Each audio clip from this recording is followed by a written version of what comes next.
When a racist millionaire falls into a coma, the last person he expects to be his caregiver is a black nurse with a mysterious past. As he awakens to find himself drawn to her against everything he once believed, dark forces conspire to keep them apart. Between family secrets, hidden scandals, and dangerous revelations, their forbidden love will either destroy everything they know or change it forever. Before we get into the story, comment below where in the world you are watching from today. The morning sun streamed through the windows of St. Mary's Hospital as Rose Jackson adjusted her nurse's uniform.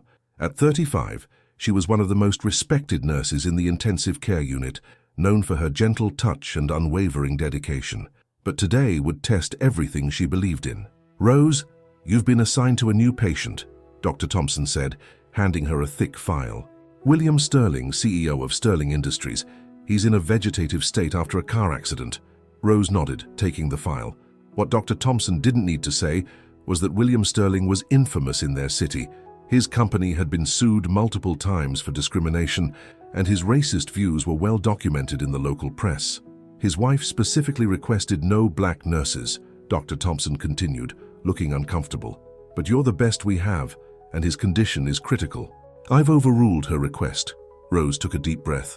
"I'll do my job, doctor, that's what matters." Walking into room 401, Rose found herself face to face with Margaret Sterling, a tall, blonde woman dripping in expensive jewelry. The moment Margaret saw Rose, her face twisted in disgust. "Absolutely not," Margaret snapped, pointing at Rose. "I won't have her touching my husband." Rose remained professional, checking William's vitals as Margaret stormed out to complain to hospital administration. On the bed lay a man in his 50s, his strong features now slack in unconsciousness. Without his usual scowl, he looked almost peaceful. "Well, Mr. Sterling," Rose said softly, adjusting his IV, "looks like it's just you and me." The days turned into weeks. Rose worked 12-hour shifts, caring for William with the same attention she gave all her patients. She bathed him, changed his positions to prevent bed sores, and even talked to him about her day. Margaret's visits became shorter and less frequent. She'd sweep in wearing designer outfits, take a few pictures for social media, and leave within minutes. The only person who seemed genuinely concerned was William's daughter, Sarah, a quiet 20-year-old who visited every afternoon. "You're different from what Dad always said," Sarah told Rose one day. "He was wrong about so many things." Rose learned more about William through Sarah, how he'd grown up in a privileged but isolated world, how his father had drummed racist beliefs into him since childhood, how his first wife, Sarah's mother, had died when Sarah was young, leaving him bitter and closed off. 1 month into caring for William, Rose noticed his fingers twitching, a sign he might be waking up. She immediately called Dr. Thompson, but by the time he arrived, William was still again. That night, as Rose was checking his vitals one last time before her shift ended, William's eyes suddenly opened. He stared at her in confusion, then fear, then anger. "Get away from me!" he tried to shout, but his voice was weak from disuse. Rose stayed calm. "Mr. Sterling, I'm your nurse. You're in the hospital. You've been in a coma for over a month. I don't want you here," he rasped. "Get me another nurse. I'm the night nurse assigned to your case, Mr. Sterling. I've been caring for you since you arrived." Rose continued her work efficiently. "You had a serious accident. Right now you need to stay calm and let me check your vitals." William tried to protest more, but he was too weak. He watched with a mixture of anger and confusion as Rose's skilled hands took his pulse, checked his blood pressure, and adjusted his medications. "Why are you helping me?" he finally asked. "You know who I am." Rose met his eyes steadily. "Because you're my patient, Mr. Sterling, and every human being deserves care and compassion." Something flickered in William's eyes. Surprise, uncertainty, maybe even shame. He fell silent, watching as Rose finished her work. As she prepared to leave, he spoke again, his voice quieter. "What's your name?" "Rose. Rose Jackson. Rose," he repeated, as if testing the name. Then, so softly she almost missed it, "Thank you." It was a small moment, but it would change everything. As Rose left the room, neither of them knew they had just taken the first step on a journey that would transform not only their lives, but the lives of everyone around them. That night marked the beginning of a story that would challenge everything William Sterling thought he knew about the world and about his own heart. The news of William Sterling's awakening spread quickly through St. Mary's Hospital. By morning, Margaret had rushed in with her usual entourage of photographers, pushing past Rose to get to her husband's bedside. "Darling, you're finally awake," Margaret exclaimed, making sure the cameras caught her touching William's hand. "I've been here every day just praying for this moment." Rose, organizing medical supplies in the corner, caught William's eye. They both knew Margaret's visits had been brief and shallow. William turned away from his wife's theatrical display. "I need rest," he said firmly. "No more pictures." Margaret's smile faltered, but she quickly recovered. "Of course, darling. I'll handle the press conference myself." After Margaret left, William remained quiet for a long time. Rose went about her duties, checking his vitals and adjusting his medications. Finally, he spoke. "You've really been here every day?" "Yes, Mr. Sterling. Every night shift since you arrived. Reading to me too, I think. I remember a voice." "The little prince?" Rose smiled, surprised. "You could hear me?" "Parts. It was like being underwater, but your voice, it was clear sometimes." That conversation marked a change in their relationship. William still struggled with his ingrained prejudices, but curiosity began to override his bias. He found himself watching Rose as she worked, noticing her gentle efficiency, her quiet strength. Sarah visited that afternoon, overjoyed to find her father awake. She hugged him tightly, then turned to Rose with tears in her eyes. "Thank you for taking such good care of him," she said. William watched the interaction between his daughter and Rose, seeing how natural and warm it was. It made him question everything he'd taught Sarah about people who looked different from them. As days passed, William's physical therapy began. Rose was there to help him through the grueling sessions, encouraging him when he wanted to give up. "You can do one more," she'd say firmly. "I've seen you do harder things." One evening, after a particularly tough therapy session, William confessed, "I don't understand why you're so kind to me. After everything I've said, everything I've done, people can change, Mr. Sterling. I've seen it happen before." "William," he corrected her. "Please call me William." Meanwhile, Margaret was busy managing the public relations aspect of William's recovery. She hired a documentary crew to film what she called their inspiring journey of love and healing. But when the cameras weren't rolling, she barely spent time with her husband. One night, she arrived unexpectedly during Rose's shift. She found William laughing at something Rose had said, a sound she hadn't heard in years. Margaret's eyes narrowed dangerously. The next day, Rose was called into the hospital administrator's office. Margaret had filed a formal complaint, claiming Rose was behaving inappropriately with her husband. "These accusations are completely false," Rose defended herself. "I've been nothing but professional." The administrator, Dr. Roberts, sighed. "I know, Rose, but Mrs. Sterling is threatening to sue the hospital. She's demanding we assign a different nurse." "And let her prejudice win?" Rose asked quietly. "No," a voice came from the doorway. It was Sarah. "I won't let this happen. Dad needs Rose's care." Sarah had overheard everything and immediately called the family lawyer. As William's daughter and part owner of Sterling Industries, she had some power too. When William learned about Margaret's attempt to remove Rose, something inside him snapped. Years of built-up walls began to crumble. "My wife doesn't make medical decisions for me," he told Dr. Roberts firmly. "Rose stays." Margaret was furious. That night, she confronted William in his hospital room. "Have you lost your mind?" she hissed. "What will people say when they hear you're defending one of them?" William looked at his wife of 10 years, seeing her clearly for the first time. "They'll say I'm finally thinking for myself." Later that night, when Rose came for her shift, William said something that surprised them both. "I'm sorry," he said quietly, "for everything." Rose paused in her work. "What matters is who you're choosing to be now." As she resumed checking his vitals, their hands touched briefly. They both felt it, a spark of something unexpected and powerful, something that would soon turn their worlds upside down. What neither of them knew was that Margaret had installed a small camera in the room. She watched the interaction on her tablet, her perfectly manicured nails digging into her palms. "This isn't over," she whispered to herself, "not by a long shot." Margaret Sterling sat in her luxurious home office, watching the footage from the hidden camera for the third time. Her husband's gentle looks toward Rose, their lingering touches during medical procedures, the way they talked late into the night, it made her blood boil. "Mrs. Sterling?" Her personal assistant, James, entered with a stack of papers. "I've gathered everything you asked for about Rose Jackson."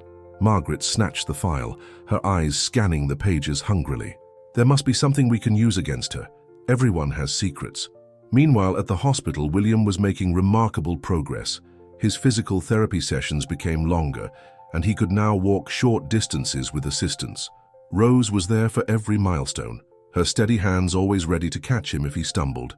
"You're doing amazingly well," Rose said one evening, helping him back into bed after a particularly successful therapy session. "It's because of you," William replied, holding onto her hand a moment longer than necessary. "You make me want to be better, in every way." The moment was interrupted by Sarah bursting into the room, her face pale. "Dad, we have a problem. Uncle Richard is trying to take control of the company." William's brother Richard had been acting as CEO during William's absence.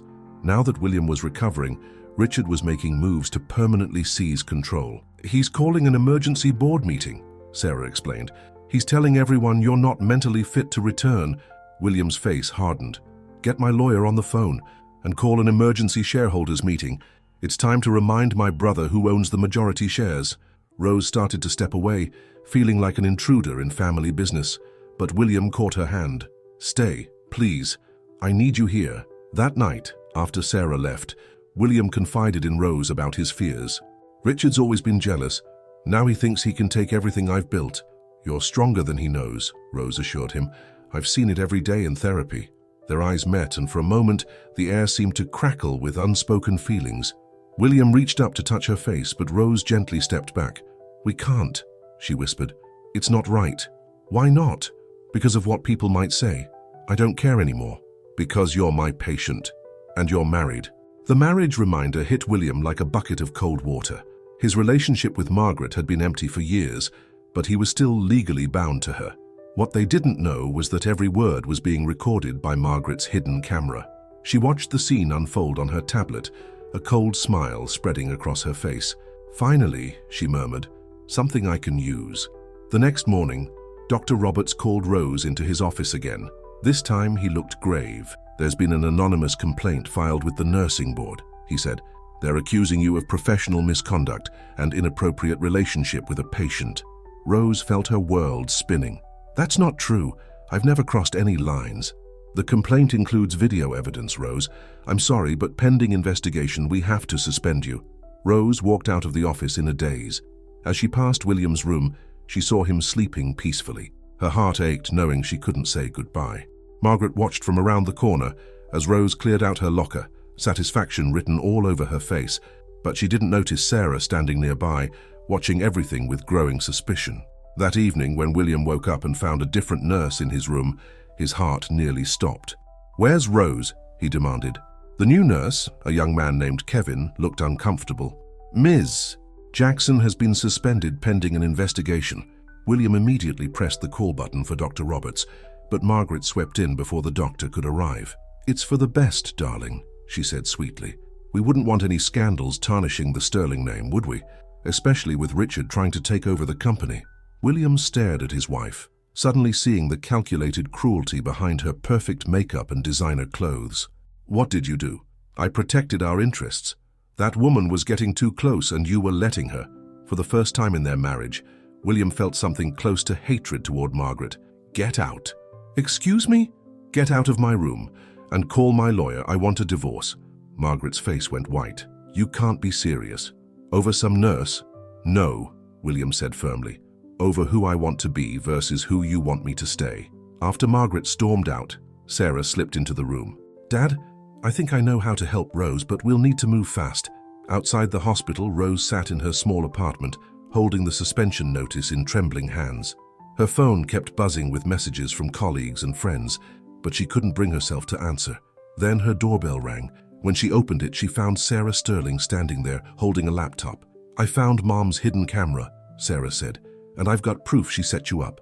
Will you help us fight back?" Sarah spread the evidence across Rose's kitchen table, printouts of emails, screenshots of text messages, and a USB drive containing all the hidden camera footage from William's hospital room. "Mom's been planning this for weeks," Sarah explained. "She hired a private investigator to follow you, planted the camera, and even paid someone at the nursing board to fast-track the complaint." Rose stared at the mountain of evidence, her hands shaking. "Why go to all this trouble?" "Because she's scared," Sarah said simply. "She's losing control of Dad, and with Uncle Richard trying to take over the company, she's desperate to keep her position as Mrs. Sterling." Meanwhile, at the hospital, William was refusing to cooperate with his new nurse. His condition was starting to decline without Rose's expert care and encouragement. "Your blood pressure is too high," Kevin, the new nurse, warned. "You need to calm down." "What I need is Rose," William snapped. "And my lawyer." The lawyer, Patricia Chen, arrived within the hour. She was a sharp-minded woman in her 50s who had handled the Sterling family's legal matters for years. "Margaret's playing a dangerous game," Patricia said, reviewing the situation. "Using hidden cameras in a hospital room? That's a serious privacy violation. And manipulating the nursing board? We can fight this." William leaned forward in his hospital bed. "Then let's fight.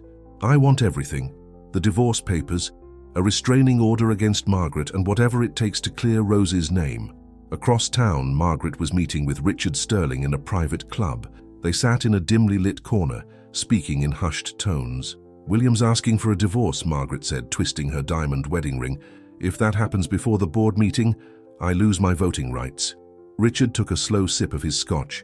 "Then we need to move faster. The board meets in 3 days. Can you keep him distracted until then? Leave it to me." But Margaret hadn't counted on her daughter's determination. Sarah had already contacted every board member, sharing evidence of Richard's secret deals and attempts to undermine the company during William's illness. The next morning, Rose received a call from her union representative. "We've received some interesting evidence about your case," he said. "The board is calling an emergency hearing." At the hospital, William was surprised to see Dr. Roberts enter his room with a concerned expression. "We've discovered something disturbing," the doctor said. "The security team found unauthorized surveillance equipment in your room. The police have been notified." William smiled grimly. "Perfect. Add that to the lawsuit." Margaret's carefully constructed plan was beginning to unravel. When she arrived at the hospital for her usual photo opportunity, she was met by security. "I'm sorry, Mrs. Sterling, but you're no longer allowed in this ward. Court orders." She pulled out her phone to call Richard, but her hands froze when she saw the breaking news headline: "Sterling Industries board members call emergency meeting over leadership dispute." The next 48 hours were a whirlwind of activity. The nursing board convened an emergency session to review Rose's case. Sarah testified about finding the hidden camera, and Patricia presented evidence of Margaret's manipulation. Rose sat quietly during the hearing, her head held high despite the whispers and stares. When it was her turn to speak, she addressed the board with dignity. "I've been a nurse for 12 years, she said. "In that time, I've never violated a patient's trust. Yes, I grew to care about Mr. Sterling's recovery. How could I not? I watched him fight to become a better person, to overcome not just his physical injuries but his prejudices too. But I never crossed professional boundaries." The board deliberated for less than an hour before clearing Rose of all charges and reinstating her license. But the victory celebration had to wait. The same day, William faced his own battle at the Sterling Industries board meeting. Richard stood at the head of the conference table, confident in his victory. "My brother is in no condition to lead this company. His recent behavior, defending a suspended nurse, filing for divorce, all these erratic decisions, proves he's not thinking clearly." "Actually," William's voice boomed from the doorway, "I'm thinking more clearly than ever." Everyone turned to see William in a wheelchair, pushed by Sarah. Rose stood quietly behind them, having come directly from her hearing to support them. "Members of the board," William began, "my brother thinks I'm weak. He's wrong. My recent experiences haven't made me weaker. They've opened my eyes. And what I see is a company that needs to change." He wheeled himself to the table, spreading out documents that Sarah had helped him prepare. "These are the diversity initiatives I plan to implement.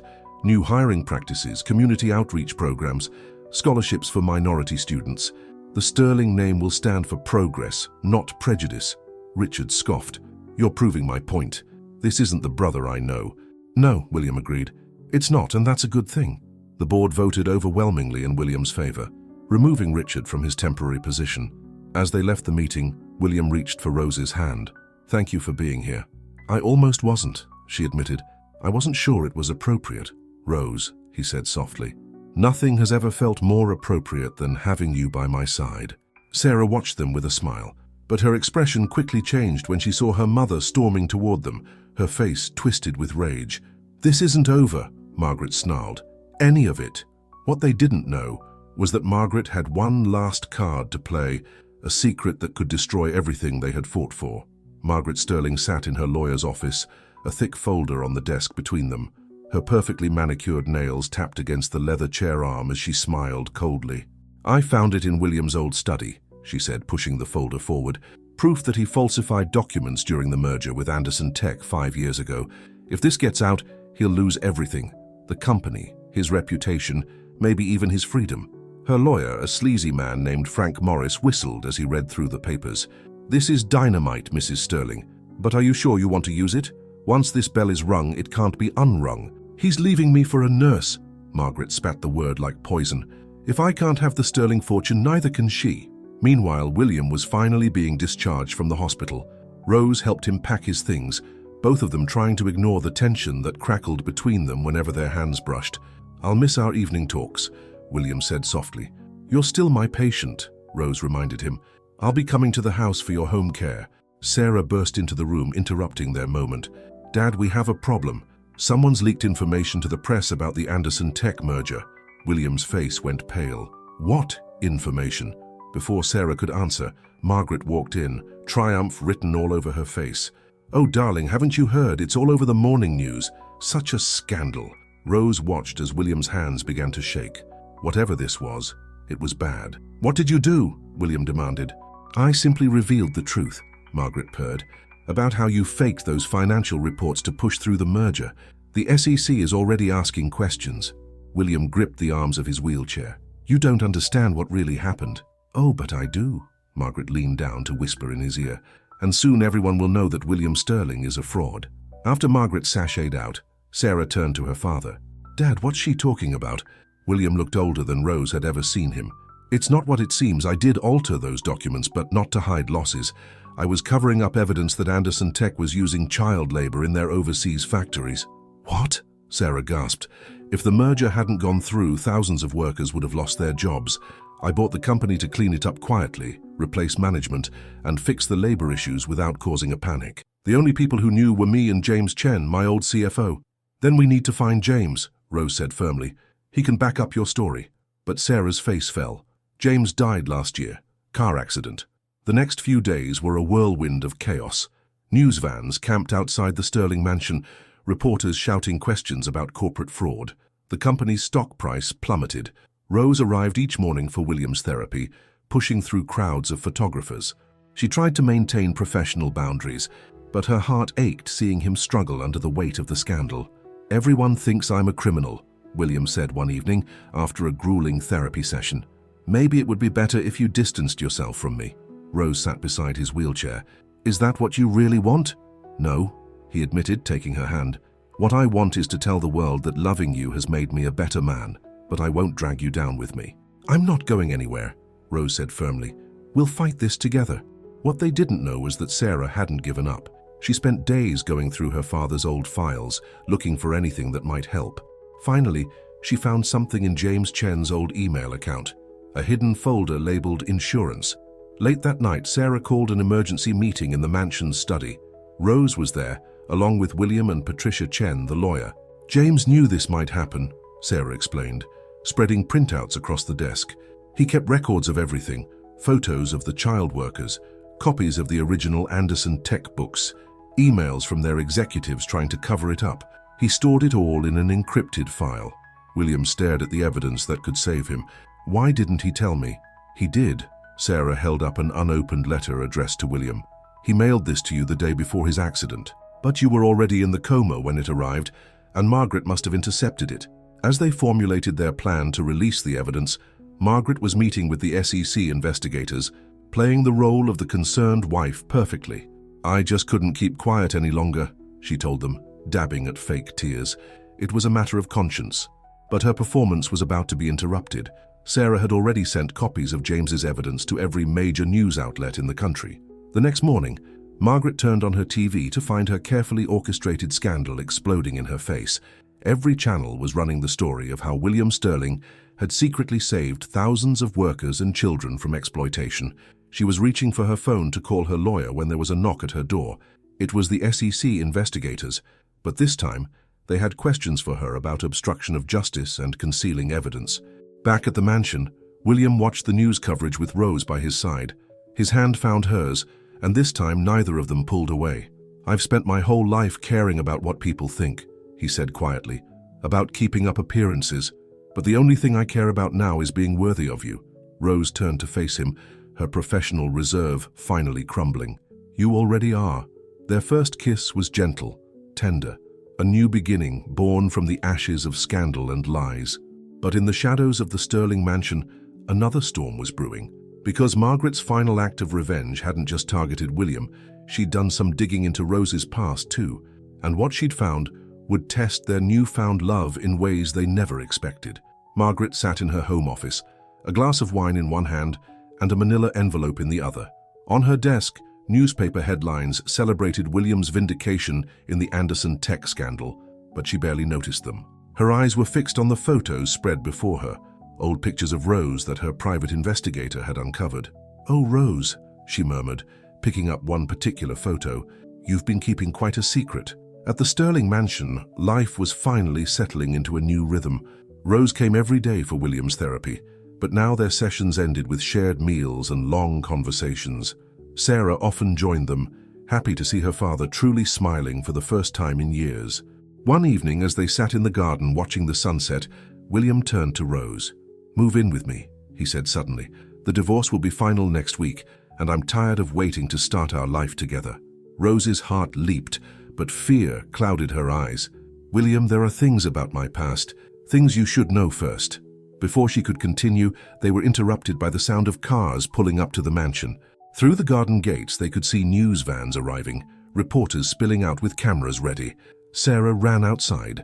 "Dad, they're saying they have a breaking story about Rose." On every news channel, Margaret's carefully orchestrated revelation was unfolding. Photos flashed across the screens. A younger Rose in a prison uniform, headlines about a tragic accident, and a story that Rose had hoped would stay buried forever. 10 years ago, the reporters announced, Rose Jackson, then known as Rose Martinez, was involved in a fatal incident at County General Hospital. A patient died under her care due to a medication error. William turned to Rose, who had gone pale. "Is it true?" "Yes," she whispered, tears falling. "I was just starting as a nurse. I was exhausted from working double shifts, and I made a terrible mistake with a dosage. A young man died because of me." She took a shaky breath before continuing. "I served 2 years in prison, then fought to get my license back. I had to prove myself over and over, take extra courses, work under supervision. That's why I'm so careful now, why I double-check everything." William reached for her hand, but Rose pulled away. "You don't understand. The patient who died, his name was Tommy Anderson. He was the younger brother of James Anderson." "James Anderson?" Sarah gasped. "The owner of Anderson Tech?" Rose nodded miserably. "That's why I was so afraid when I first recognized you, William. Your merger with Anderson Tech. I knew if anyone discovered my connection." William wheeled closer to her. "Rose, look at me. We all have parts of our past we wish we could change." But Rose stood up, wrapping her arms around herself. "The press is calling it a conspiracy, saying I took the job as your nurse for revenge, to help bring down Anderson Tech. They're saying our whole relationship is a lie." Outside, the reporters were getting more aggressive, shouting questions through the gates. "Ms. Jackson, did you target William Sterling on purpose? Was this all an elaborate plan for revenge?" Margaret's timing had been perfect. Just as William and Rose's relationship was becoming public, she had turned their love story into something dark and suspicious. Sarah was already on the phone with their PR team, but the damage was spreading quickly. Social media was exploding with theories and accusations. Some people were calling for Rose's nursing license to be revoked again. "I should go," Rose said quietly, gathering her things. "I'm only making things worse by staying." "No," William said firmly, grabbing her hand. "Running away is exactly what Margaret wants. We face this together." But Rose gently pulled her hand away. "I need time. Please understand." As she walked out of the garden, William called after her.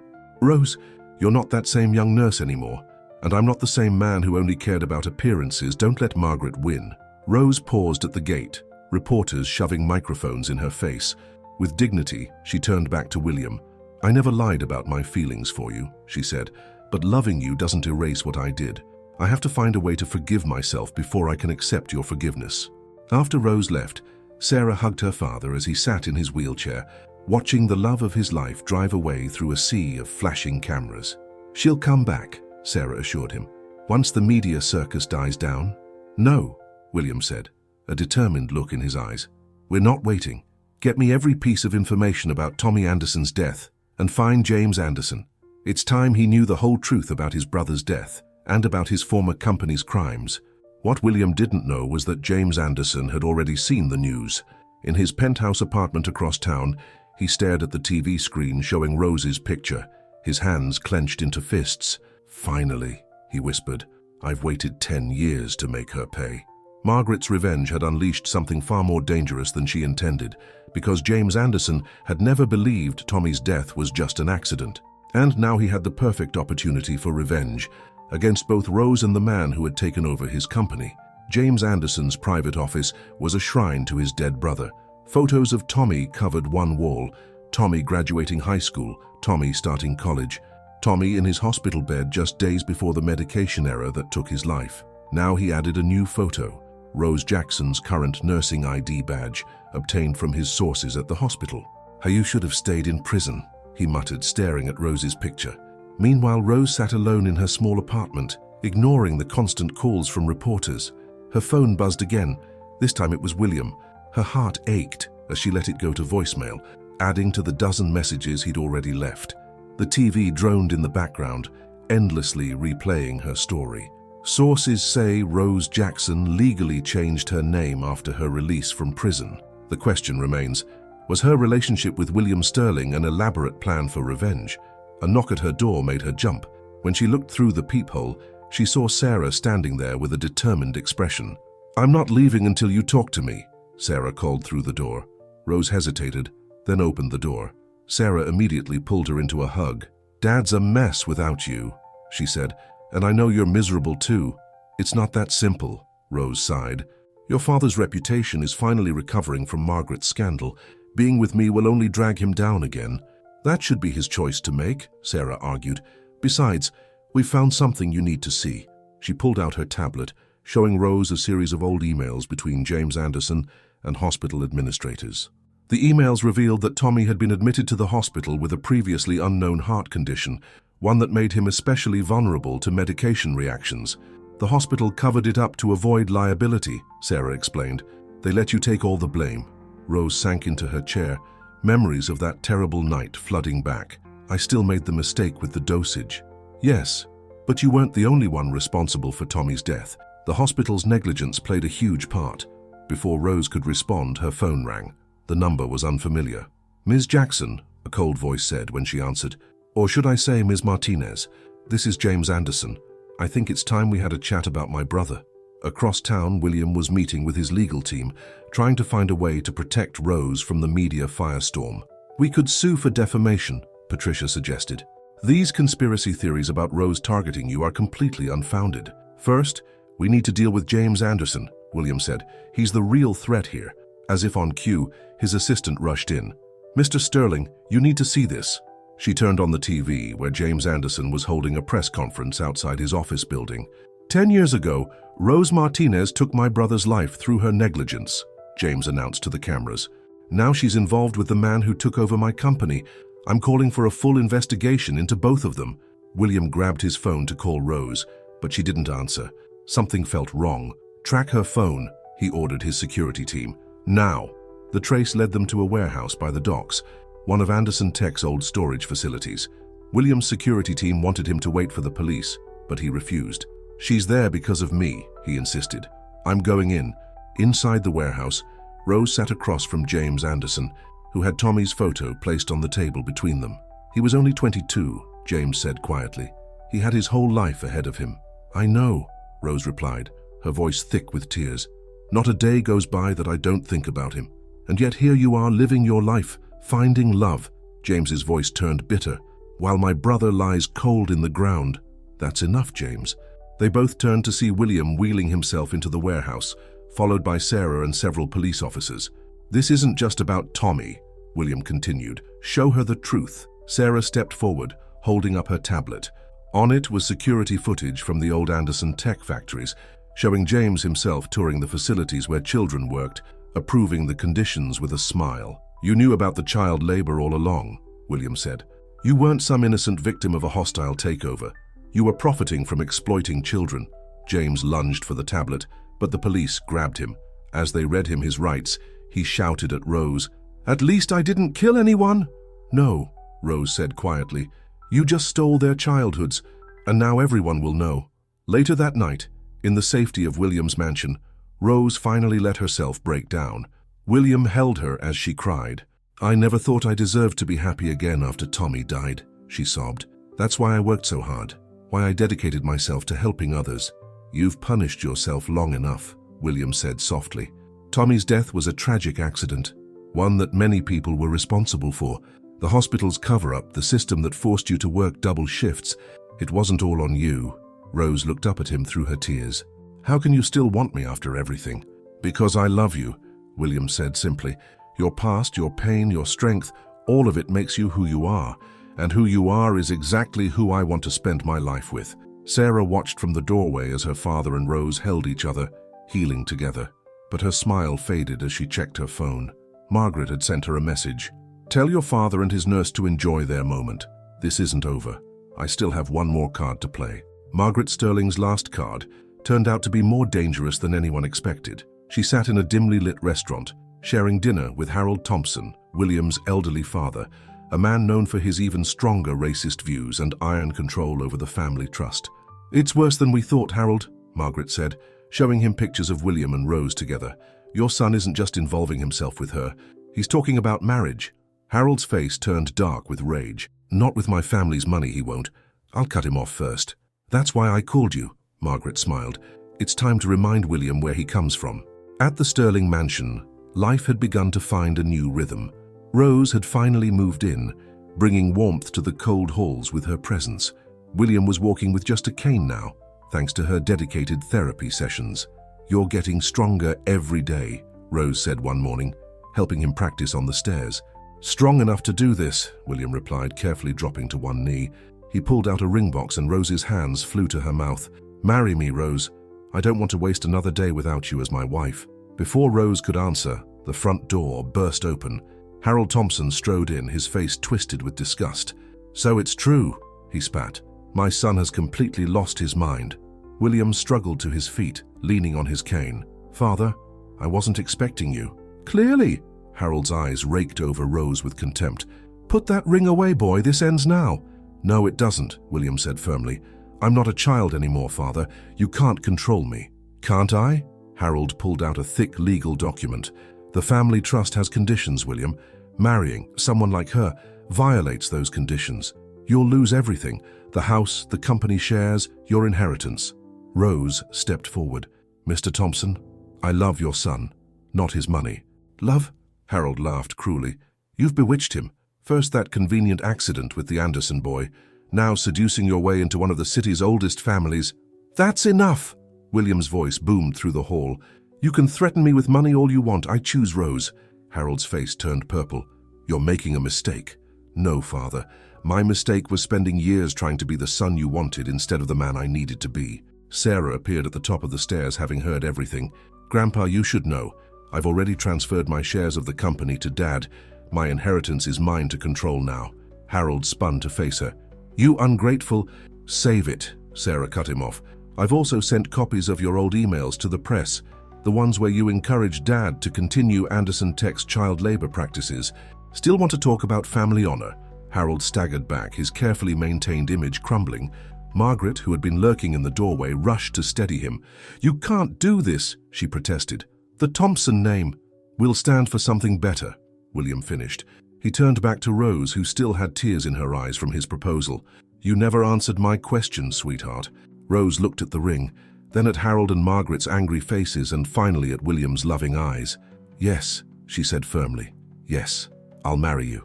Harold stormed out, Margaret trailing behind him, but their departure felt less like a victory and more like the calm before a storm. Later that night, as Rose and William celebrated with Sarah, their lawyer Patricia called with disturbing news. "Harold's called an emergency shareholders meeting," she reported. "He's claiming William is mentally unfit to run the company because of his erratic behavior since the coma. He's trying to force a competency evaluation." William gripped Rose's hand. "He won't win. There's more," Patricia continued. "Margaret's filed a motion to delay the divorce, claiming new evidence about Rose's past has emerged." Sarah, who had been listening, suddenly sat up straight. "Wait, I think I know what they're planning. Remember those old Thompson Industries contracts we found? The ones with the racial exclusion clauses. William nodded slowly. From my grandfather's time, we had them legally voided years ago. But the trust fund was created under those same conditions, Sarah explained. If they can prove those original conditions still apply, they could challenge everything, Rose realized. The marriage, the company leadership, even my presence in this house. William pulled Rose close. Then we'll fight, together.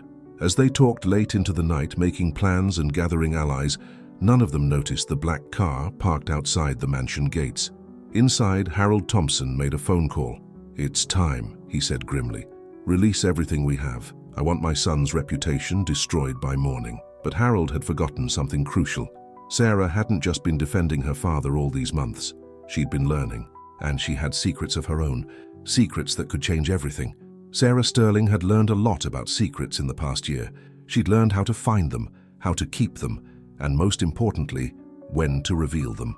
Now, as she sat in her childhood bedroom surrounded by old family photos and documents, she knew it was time for the biggest revelation of all. The morning newspapers were brutal. Harold Thompson had released everything he had. Old photos of William at segregated country clubs, racist emails from his younger days, evidence of discriminatory hiring practices at Sterling Industries before the merger. The headlines were devastating. Sterling Scion's romance, true love or guilty conscience. But Sarah just smiled as she read them. She'd been expecting this. Downstairs, William and Rose faced a mob of reporters outside the mansion gates. Rose gripped William's hand as cameras flashed and reporters shouted questions. "Mr. Sterling, how do you respond to allegations that your relationship with Ms. Jackson is just an attempt to remake your image? Ms. Jackson, were you aware of Mr. Sterling's past racist behaviors when you began your relationship?" William raised his hand for silence. "Yes, I had prejudiced views in the past. I'm not proud of it. But people can change. Love can change them. Rose helped me become a better man, and I'm not ashamed to admit it." Just then, Margaret pushed through the crowd, waving papers. "Don't be fooled," she shouted. "I have proof that Rose researched William's past before taking the nursing job. This was all calculated." "Actually," Sarah's voice rang out as she walked through the gates, "I have something everyone needs to see." She nodded to the mansion's security team, who began setting up a large screen. On it, Sarah projected a series of emails, correspondence between Harold Thompson and Margaret from 20 years ago. "My grandfather didn't just promote racism in his business practices," Sarah announced. "He actively worked to ruin any person of color who tried to succeed in our city, and Margaret was his willing helper." The emails showed Harold and Margaret conspiring to destroy minority-owned businesses, manipulate housing regulations, and maintain the city's racial divisions. But the most damaging revelation was yet to come. "And this," Sarah continued, pulling up one final email, "is from the night Tommy Anderson died." Rose gasped. The email was from Margaret to Harold, dated just hours after Tommy's death. "The problem has been handled. The new nurse will take the fall. Anderson Tech merger can proceed as planned." "They set you up," William realized, turning to Rose. "They made sure you'd be working that night, made sure you'd be exhausted from double shifts." Margaret's face had gone white. "You can't prove any of this." "Actually, I can," said a new voice. Through the crowd walked an elderly black woman leaning on a cane. "I'm Dorothy Wilson. I was a housekeeper for the Thompsons for 40 years, and I kept every letter, every memo, every scrap of paper that proved what they were doing." Harold Thompson pushed through the reporters. "Dorothy, you betrayed me." "No, Mr. Thompson. You betrayed everything good in your son when you tried to make him just like you." The media frenzy that followed was intense. Harold and Margaret were both arrested for conspiracy and obstruction of justice in Tommy Anderson's death. The old Thompson Trust was dissolved by court order, its racist conditions declared illegal. But in the end, it wasn't the legal victory that mattered most. It was the moment Harold Thompson, sitting in his jail cell, asked to see his son. "I don't expect forgiveness," the old man said, looking smaller without his expensive suit and arrogant manner. "But I need you to know, watching you become a better man than I ever was, it's made me question everything I believed." William looked at his father through the glass partition. "It's never too late to change, Dad. Rose taught me that." That evening, as the sun set over the Sterling mansion, Rose found Sarah in the garden, surrounded by the old documents and photos. "Thank you," Rose said softly, "for everything." Sarah hugged her soon-to-be stepmother. "I always wanted a real family. Now I finally have one." Inside, William waited for them with news. The board meeting is tomorrow. They're voting on the new diversity initiatives. Are you ready? Rose asked. William smiled, taking her hand. With you both by my side, I'm ready for anything. But even as they celebrated their victory, across town, someone else was plotting revenge. Because Margaret, out on bail, had made one last desperate call to someone from Rose's past who had their own score to settle. The morning of William and Rose's wedding dawned bright and clear. The Sterling Mansion's gardens had been transformed with white roses and twinkling lights. Inside, Sarah helped Rose with her wedding dress while remembering how far they'd all come. I can't believe it's finally happening, Rose said, smoothing the silk of her gown. Sometimes it feels like just yesterday I was walking into his hospital room for the first time, but their happiness was about to be interrupted, because Margaret's last desperate plan was already in motion. David Martinez, Rose's ex-husband from before her time as a nurse, walked into the local news station with what he claimed was proof that Rose had deliberately caused Tommy Anderson's death. She told me she was going to do it, he claimed to the reporters. She blamed rich people like the Andersons for her family's struggles. I have her old diary to prove it. The story hit the morning news just hours before the wedding. Sarah saw it first and rushed to Rose's dressing room. Rose, there's something you need to see. As they watched David's interview, Rose's face went pale. That's not my diary. I never even kept one.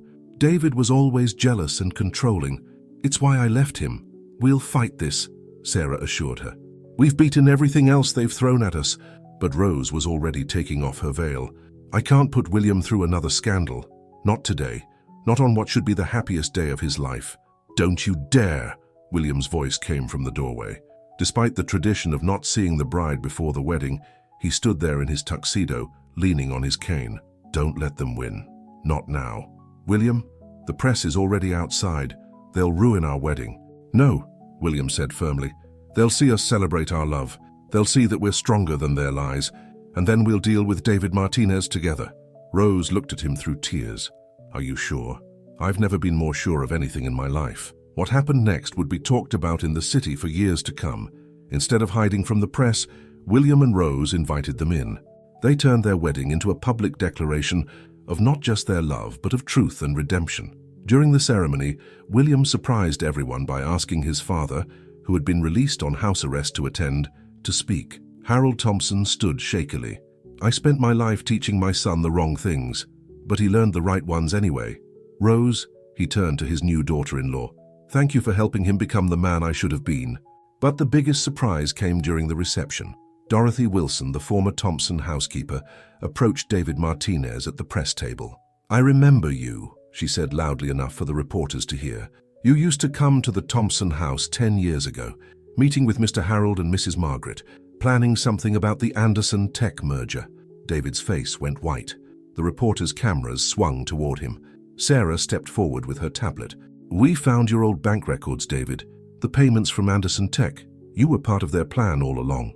And now, William added, you're going to tell the truth about everything. Under the weight of evidence and Dorothy's testimony, David confessed. He had been paid by Harold and Margaret years ago to marry Rose, to spy on her during her early nursing days. When they needed someone to take the fall for Tommy's death, Rose had been the perfect target. The diary is fake, David admitted to the cameras. I wrote it under Margaret's instructions. Margaret, watching the wedding coverage from her house arrest, through her wineglass at the TV. Her final plan had backfired spectacularly. As the sun set on their wedding day, William and Rose danced under the twinkling lights. Sarah watched them with tears in her eyes, remembering that first day in the hospital when she'd seen Rose reading to her unconscious father. You know what this means? William said softly to his new wife. Every newspaper tomorrow will have to print a retraction. Your name will finally be cleared completely. I don't care about that anymore, Rose replied. All I care about is our future. Speaking of the future, Sarah interrupted, joining them. The board just voted unanimously to approve all the new diversity initiatives, and they want Rose to head the new Sterling Foundation for Medical Education. Rose looked stunned. Me? Who better? William smiled. You can help other nurses avoid the exhausting conditions you faced, make real change in the medical system. As they celebrated this final victory, Harold Thompson watched from his seat in the garden. He saw what he had fought so hard against, his son happy, his company becoming a force for good, his family stronger than ever. Sometimes, Dorothy said, sitting next to her former employer, the best legacy we can leave is admitting we were wrong. 1 year later, Rose stood at a podium announcing the Sterling Foundation's first class of nursing scholarships. In the audience, William held their newborn daughter, named Dorothy Sarah Sterling, while Sarah sat beside them, proud of her little sister. The headlines that day read, "Sterling Foundation leads healthcare reform." But the real story wasn't in the papers. It was in a simple hospital room where two people found love, in a family that learned to change, in a woman who never gave up hope, and in a city that little by little was learning that love knows no boundaries. The end.